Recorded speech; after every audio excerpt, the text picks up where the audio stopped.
آوردند که در حوالی کشمیر زاهدی بود که روزها را به عبادت می‌گذراند و شبها را نیز به دعا و نیایش سپری می‌کرد.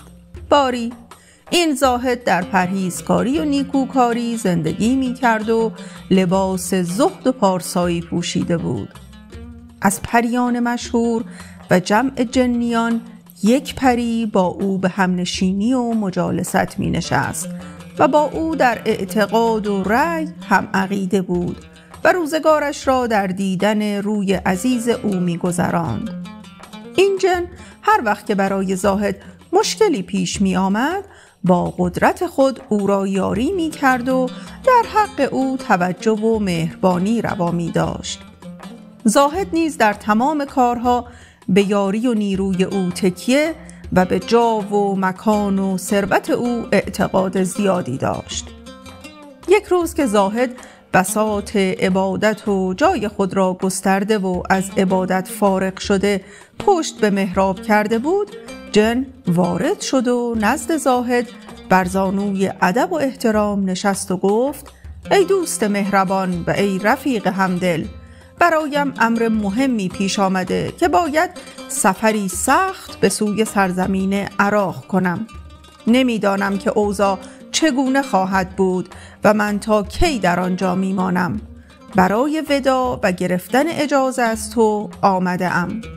من 3 کلمه که برترین کلمه ها و مقدمه اجابت دعا و مایه نزول خیرات و کلید درهای خوبی است برایت هدیه آوردم تا اگر کار مهمی برایت پیش آمد و یا مشکلی به تو روی نمود با این کلمه ها آنها را رفع کنی. رفتم که مباد بی تو خوش یک نفسم، از گردش روزگار این داغ بسم. گر مرگ نخیزد و نیاید سپسم، آخر روزی به خدمتت باز رسم. زاهد از جدایی او حسرتها خورد و گفت: آری رسم روزگار بی رحم و سرشت زمانه مکار همین است که دوستان یک رنگ را از هم جدا می کند.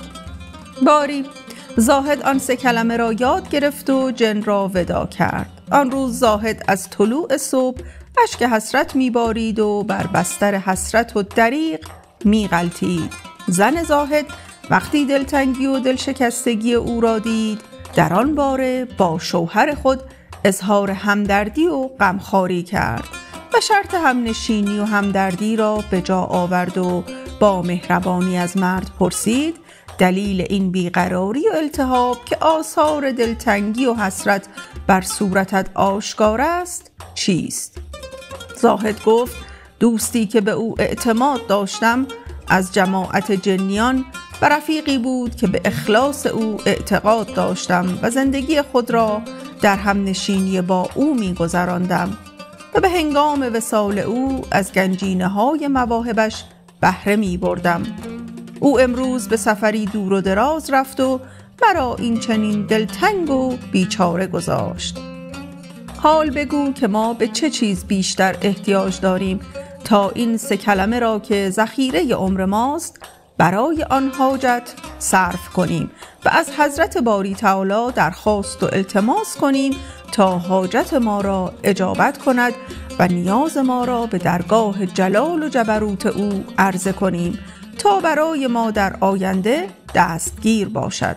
زیرا این موهبت از جانب خداوند برای ما از گنج قارون بهتر است.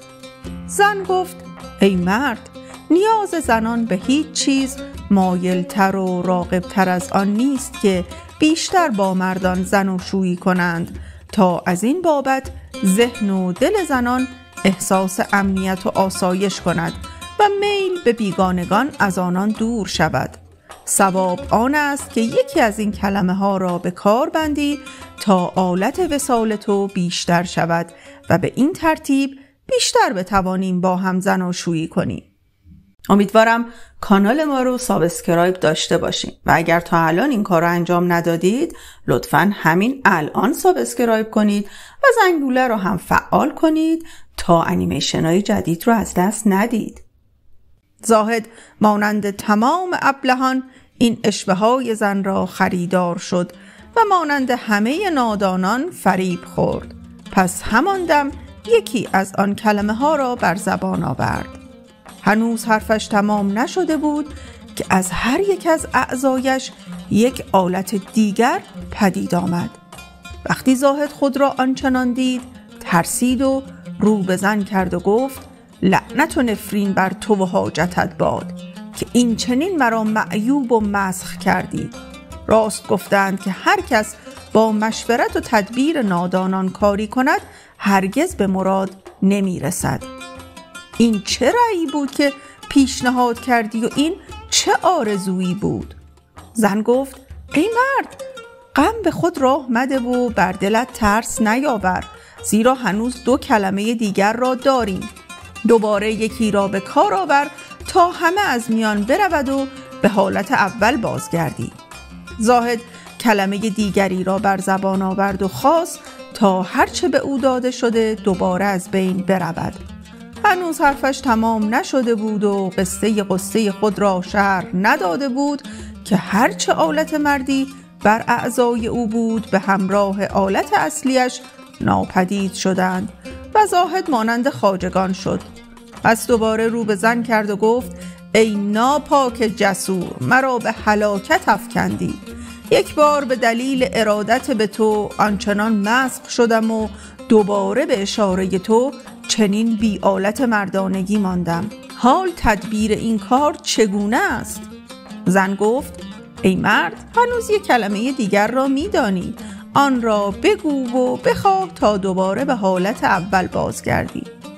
زاهد برای 3مین بار کلمه 3 را بر زبان راند تا اینکه آلت اصلیش به او برگردانده شد و به حالت اول برگشت.